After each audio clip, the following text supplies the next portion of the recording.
Oi, pessoal, bom dia, né? Tudo bem? Tô gravando esse vídeo, né? Como eu combinei com vocês ontem, que hoje eu precisaria sair, né? E aí eu já vou deixar esse vídeo gravado para quem não conseguir assistir a aula na quinta-feira, tudo bem? O conteúdo da aula de hoje, né? Só para recapitular, na semana passada a gente viu tópicos da competência 4. O que é a competência 4? É o uso dos conectivos, a gente chama de operadores argumentativos, né? A gente tem os conectivos intraparágrafos, que são aqueles que ficam dentro dos parágrafos. Haja vista, visto que, pois, porque, né? Uma vez que, são aqueles conectivos para explicar, aqueles conectivos que finalizam um período desse modo, assim, logo, enfim, né? E tem os conectivos que eles são interparágrafos, que são aqueles que nós usamos para iniciar o D1, o D2 e a conclusão. Né? Para o D1 a gente tem nesse sentido, diante desse cenário, sob essa ótica, diante do exposto, sob tal exposto, né? Então tem esses conectivos aí, de início. Para o D2 nós temos ademais, outro sim, né? Além disso, que são os principais e os mais utilizados, é como eu costumo dizer que o básico funciona, certo? E na conclusão, a gente tem o portanto, que é o mais utilizado nas redações nota 1000, e eu peço que vocês continuem utilizando. E nós temos os assim, diante do exposto, em suma, tá bom? Além disso, nós temos os conectivos da conclusão, que é aqueles que a gente usa para mostrar para o corretor que nós usamos os 5 elementos da conclusão, que é aqueles conectivos que indicam finalidade, que indicam uma explicação. Quando eu vou detalhar quem é o governo, eu digo como instância máxima da administração executiva, né? Isso é o detalhamento, eu usei o como. E aí eu digo que aquela ação, ela acontece por meio de, quando eu digo por meio de, são os profissionais, é através de um curso, através de qualquer outra coisa, mas eu estou usando um conectivo que indica o meio ou o modo como aquela ação será utilizada, certo? Para indicar a finalidade, nós temos a fim de, e esse a fim de é separado, e nós temos também com o fito de, com a finalidade de ou com o efeito de. São conectivos para indicar a finalidade lá na conclusão. Esse uso variado de conectivos, ele garante a você 200 pontos na competência 4. Claro que além disso, de você usar usos variados de conectivos, sem repetições de conectivos, nós temos também a questão do vocabulário, para você utilizar sinônimos, né? Palavras que você não precise ficar repetindo a frase temática direto. Então, todo o tema que é mandado para vocês, lá vem detalhando o tema e sinônimo das palavras do tema para você não ficar só repetindo. Então, essa não repetição de palavras também ajuda bastante para que você gabarite a competência 4. Eu costumo dizer para vocês que as competências que vocês precisam gabaritar, tá? Para que você alcance a nota 900 mais, é a competência 2, que é o uso dos repertórios, a questão das 30 linhas, o texto dissertativo argumentativo, você não fugir do tema. É a competência 4, que é essa que eu falei para vocês, o uso dos conectivos, a não repetição de palavras. E a competência 5, que é a conclusão. Se você já fizer isso bem direitinho, você já garante 600. Aí a gente vai para a competência 3 e para a competência 1, que é o que eu vou falar hoje também, novamente com vocês sobre essas duas competências que são as mais complicadas de fechar 200, mas se a gente não fechar 200, nós podemos pelo menos, né, na C1 ficar entre 160 e 180. Mas nós precisamos também agora ter um cuidado a mais com a competência 3, tudo bem? Antes de finalizar essa parte que a gente comentou na aula passada, né? Uma dica para vocês com relação a essa questão do uso dos conectivos e não repetição de palavras. Foi falado também que quando tem aquele conectivo aonde, não use isso na redação. Não use os mesmos para se referir a algo que você escreveu anteriormente, tá? Evite esse tipo de conectivo. Dica: sempre após um ponto final, ou seja, sempre após a finalização de um período, use conectivo. desse modo, dessa forma, nesse sentido, sob tal ótica, nesse viés, né? Eu mandei para vocês no grupo várias redações nota 1000 do Enem 2024. Vocês podem dar uma estudada nessas redações e tirar alguns conectivos de lá que você pode estar usando na sua redação, né? Enfim, então essas são as dicas para a competência 4, tá bom? Hoje eu gostaria de falar com vocês, principalmente da competência 3 e da competência 1, que é a parte da gramática. Se eu digo para vocês que a competência 2, 4 e 5 você tem que gabaritar, né? Para garantir já 600, a gente vai para a C3. Na C3, o que é cobrado, né? O que é que o corretor avalia ali naquela competência?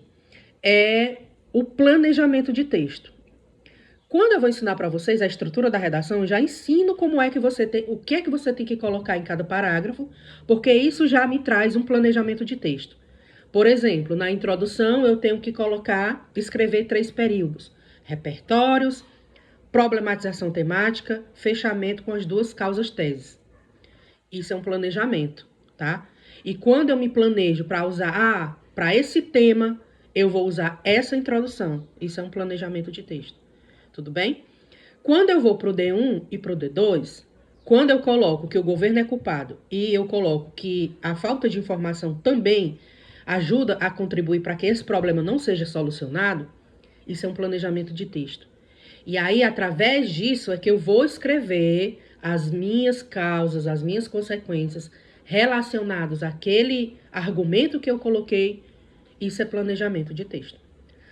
E aí, lá na conclusão, eu coloquei 2 causas, eu preciso solucionar essas 2 causas. Se eu disse que o governo é culpado, eu vou ter que dizer o que é que o governo vai ter que fazer para tentar amenizar ou solucionar aquele problema. Se eu disse que há falta de informação na sociedade, eu tenho que dizer quem é que vai informar a sociedade sobre aquele problema. Isso é um planejamento de texto. O que é que acontece muitas vezes na competência 3? Na parte do desenvolvimento, onde eu tenho que colocar 4 períodos, né? Eu tenho que escrever o tópico frasal, o repertório de embasamento, a parte da argumentação. E nessa parte da argumentação é onde os alunos mais pecam. Por quê? Aqui eu tenho que justificar por que o governo, exemplo, lá no D1, por que o governo é negligente. Eu tenho que colocar possíveis causas disso, né? E dar exemplos disso e as consequências disso.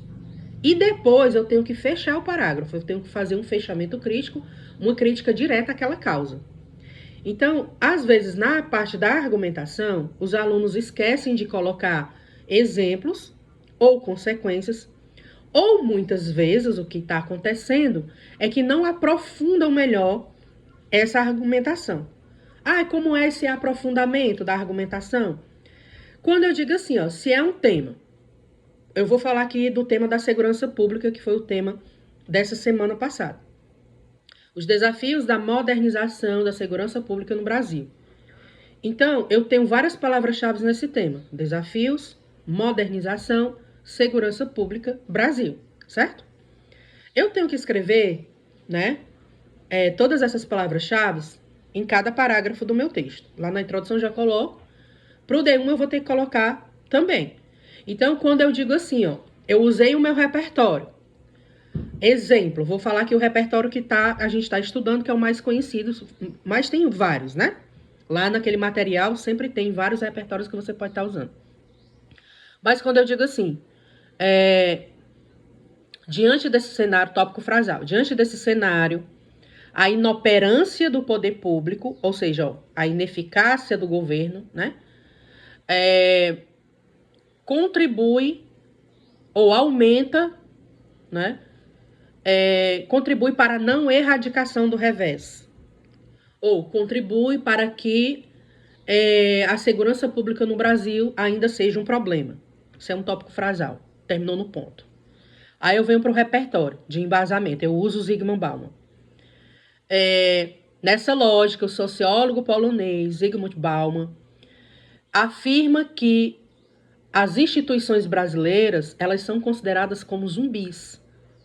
E aí isso é um repertório. E aí por que essas instituições, elas são análogas a zumbis? Por que elas são consideradas zumbis? Aí eu vou dizer, eu vou justificar. Por quê? Relacionado com o tema. Nesse sentido, o Estado, né, no sentido de poder executivo. E esse Estado, no sentido de poder executivo, é com E maiúsculo, tá? Nesse sentido, o Estado é análogo à tese do pensador, ou seja, ele é semelhante ao que o pensador está falando. Por quê? Aí eu vou dizer. Visto que as autoridades não implementam políticas públicas que sejam capazes de garantir, aí eu vou colocar algo positivo do tema, que sejam capazes de garantir que o país tenha uma segurança adequada, principalmente nas comunidades periféricas. E aí eu friso já essa parte das comunidades periféricas, que são a parte do Brasil que mais precisa de segurança, né? E aí eu pontuo, né? Que é o período.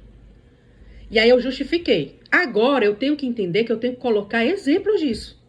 Eu não posso só dizer que o Estado, ele não faz nada e não dar uma fonte, não colocar um exemplo, né? Não argumentar sobre isso, porque senão vai ficar muito vago. E aí eu vou dizer, isso pode ser observado, eu posso fechar num ponto ou posso continuar com a vírgula, né? Lá na parte que eu terminei. Isso pode ser observado, por exemplo, na ausência de... Aí eu vou colocar. Na ausência de uma melhor tecnologia nas comunidades. Aí eu posso colocar assim. Não somente nas capitais, né, como nos interiores, a ausência de tecnologias que ajudem o policiamento dessas regiões. Como? Aí eu posso botar radares, biometria facial, né? Drones, sabe? Eu tenho que colocar coisas voltadas à segurança pública, né? E voltadas para a parte dessa modernização. UPPs, que é a unidade de pacificamento da polícia. Então, você pode colocar esses exemplos nessa parte. E aí eu falei para vocês que nessa hora você pode usar os textos de apoio a seu favor. Lá nos textos de apoio vai ter muitas palavras-chave que você pode tirar de lá e incrementar. Você pode até usar um dado estatístico que está lá no texto de apoio para ajudar você a formalizar, né, esse argumento. Que aí você diz, embora ainda 50% das comunidades mais pobres tenha algum acesso à tecnologia para ajudar no monitoramento da segurança pública, ainda necessita, né, de investimentos do poder público, entendeu? E aí, quando o governo não faz isso, você diz, né,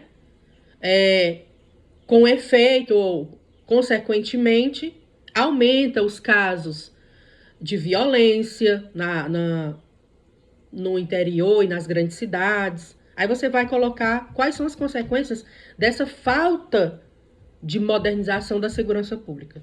Entendeu? Sempre pensar, justificar, colocar exemplos, né, como se fossem causas, e depois as consequências disso. E aí, no final do parágrafo, você finaliza. Você diz, logo, você faz uma crítica.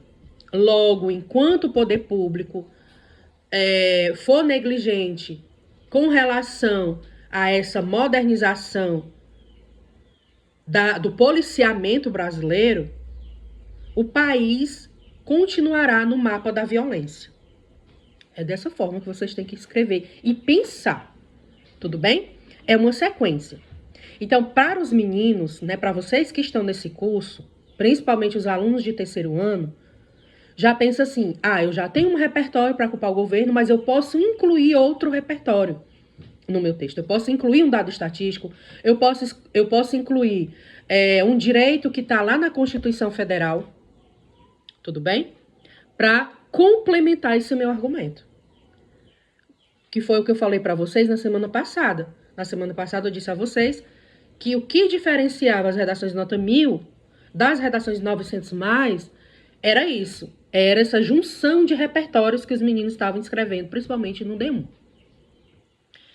E essa mesma explicação vale para o D2. Se você disse que há falta de informação, que há desigualdade social, você vai ter que dar exemplos dessa desigualdade social, você vai ter que dar exemplos dessa falta de informação relacionada ao tema, certo?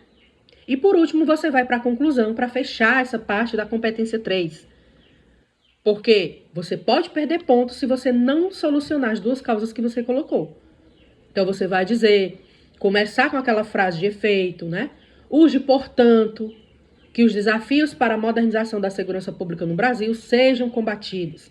Desse modo, o governo federal, né, como instância máxima da administração executiva, em parceria com o Ministério da Segurança Pública, Ministério de Justiça e Segurança Pública, deve investir em políticas públicas para a melhor modernização das regiões do Brasil. Por meio de quê? Por meio de verbas do PIB, Produto Interno Bruto, por meio de verbas voltadas às prefeituras. Aí você pode dar exemplos de como essa ação ela vai ser realizada. Na criação de UPPs, né, Unidade de Polícia Pacificadora, de mais equipamentos tecnológicos dentro das delegacias. Então, é só você pensar que quais são as ações que eu posso colocar. E aí depois, se você diz que ainda você colocou outra causa, que era a desigualdade social, aí você dizer para amenizar as desigualdades dentro das regiões do país, enfim, certo? E aí finaliza, somente assim. Né? Se você iniciou com um documento, você iniciou com a Agenda 2030, com a Declaração Universal dos Direitos Humanos, Constituição Federal, somente assim os direitos promulgados na Constituição Federal serão efetivados, né, no país tupiniquim, certo? Então, eu gostaria, né, eu fazer toda essa revisão para que vocês relembrem esses aspectos da estrutura. E aí, falando da competência 1, eu vou dar algumas dicas para vocês que eu vou falar novamente na aula de quinta-feira. Quais são essas dicas, né? Pessoal, preste atenção. Uso da vírgula. Muita gente está errando aí o uso da vírgula, né? Não está colocando vírgula onde deve ser colocado, tudo bem? Vírgula, você coloca vírgula depois de conectivo. Quando tiver aqueles conectivos que indicam, quando tiver o mais, o pois, o porém, né? Dentro do contexto, você vai saber que você tem que colocar a vírgula antes. Mas na maioria das vezes, a vírgula ela vai ficar depois do conectivo, certo? Todavia, vírgula. Nesse sentido, vírgula. Diante desse cenário, vírgula. Portanto, vírgula. Quando você inicia a sua introdução, em meados do século XVIII, vírgula. Na série Grey's Anatomy, vírgula. Certo? Outra coisa, com relação à acentuação das palavras. Eu já falei para vocês e tem gente ainda cometendo as mesmas coisas. Acentuar as palavras. Colocar o pingo nos is. Se você não fizer isso, você vai perder ponto. Preste atenção na sílaba mais forte das palavras, né? Tem palavras que são acentuadas e vocês não estão acentuando. Cenário, tem um acento agudo no A. Série, tem um acento agudo no E. Certo? Então, observar essas palavras que têm acentos. Eu vi que vocês diminuíram os erros com relação à separação de sílabas, mas, relembrando, quando você for escrever uma palavra lá no final da linha, e se você tiver muita dúvida de como aquela palavra vai ser separada, se você puder não escrever ela no final da linha e escrever na outra linha, é melhor, para você não correr o risco de errar, certo? Então, por exemplo, a palavra... vamos ver aqui. A palavra... Vou usar uma palavra mais fácil que tiver aqui. Carro. Eu tenho dúvida, não sei separar a palavra carro. Então, eu não vou colocar lá no final da linha. Mas aí tem gente que está errando palavras básicas da separação de sílaba. Por exemplo, a palavra básico. A pessoa vai lá no final da linha, aí bota B-A-S, passa o traço, aí coloca o I e o C e o O na outra linha, né? Então, isso é um erro. evitar esse tipo de erro. Quando tiver alguma palavra também que você, na separação de sílaba normal, a palavra área, por exemplo, área, o A é separado do R e do E, né? Por um exemplo. Mas, você, lá naquele processo que você está no final da linha, você não pode deixar nenhuma vogal sozinha dentro da redação do Enem, dos critérios da redação do Enem. Então, é isso. Se você tiver muita dúvida, é melhor não escrever no final da linha. Escreva na outra linha, certo? Então, os erros mais grotescos com relação à competência 1 é o uso da vírgula, é a separação de sílaba e a acentuação de palavras. Nós temos também algumas pessoas que estão errando muito a ortografia. Como é que se escreve tal palavra?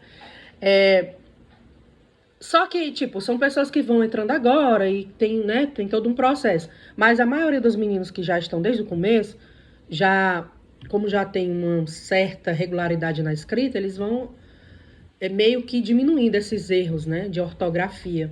Às vezes escreve Brasil com B minúsculo, né, uma palavra errada, certo? Então são esses errinhos que não devem acontecer. Concordância, né, quando você diz assim, os desafios devem ser combatidos. Aí você diz, os desafios devem ser combatido. Isso é um erro de concordância. Então, assim, a gente tentar evitar esses erros para que se a gente não gabaritar a competência 1, que é a parte da gramática, tire os 200, para que a gente tire pelo menos 160, 180. E ficamos aí na faixa de 960, 980 na redação. Tá certo? O tema dessa semana é a adultização. Desafios associados à adultização infantil na sociedade brasileira. É um tema que está bem alta, né? E aí, sempre naquela parte ele traz, né? O material traz os sinônimos, né? Sinônimo de desafio, sinônimos de adultização infantil. É quando a criança, né? Os pais negligenciam as crianças a usar a internet ou comportamentos de adulto, né? Uma criança que usa roupas de adulto, uma criança que tem comportamentos que um adulto tem, isso é adultização, certo? E aí no material ele vai trazer os sinônimos, vai trazer repertórios que você pode usar na introdução, né? Tem o Estatuto da Criança e do Adolescente, o ECA, né? Que garante o direito, o desenvolvimento pleno, a proteção de qualquer criança, né? E qualquer forma de exploração. Aí você pode usar também uma série, né? O filme Pequena Miss, alusão histórica ou citação, né? O Rousseau ele vai dizer que a infância tem maneiras de ver, pensar e sentir, né? Que eles são próprias, que a gente não pode tirar isso da criança, certo? A criança tem que ser criança. Não tem aquela história de o pessoal, é namoradinho de fulano, né? Às vezes a pessoa tem 7 anos, a pessoa, tem um namoradinho. Não, namoradinho não, criança não namora, certo? Então são algumas atitudes. E aí, para a parte da argumentação, tem alguns autores que você pode usar aqui, né?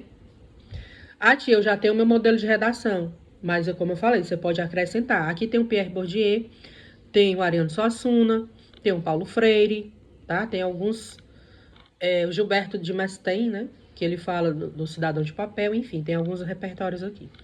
E a proposta de intervenção utiliza o Ministério da Cultura, o Ministério do Desenvolvimento e Assistência Social, certo? O Ministério da Educação, o Ministério Público. O Ministério Público é um ministério que você pode usar em todos os temas da redação, né? Porque ele é responsável por fiscalizar o cumprimento das leis e a proteção de todos, tá bom? Então é isso. Para o vídeo não ficar muito longo, já está em 24 minutos. Esse é o nosso conteúdo da semana. Na quinta-feira eu posso eu vou fazer a correção de uma das redações de vocês ao vivo lá pra gente ver o que a gente pode estar melhorando, tá certo? Mas é isso, tá bom? Assistam a aula e façam as atividades, que é o mais importante.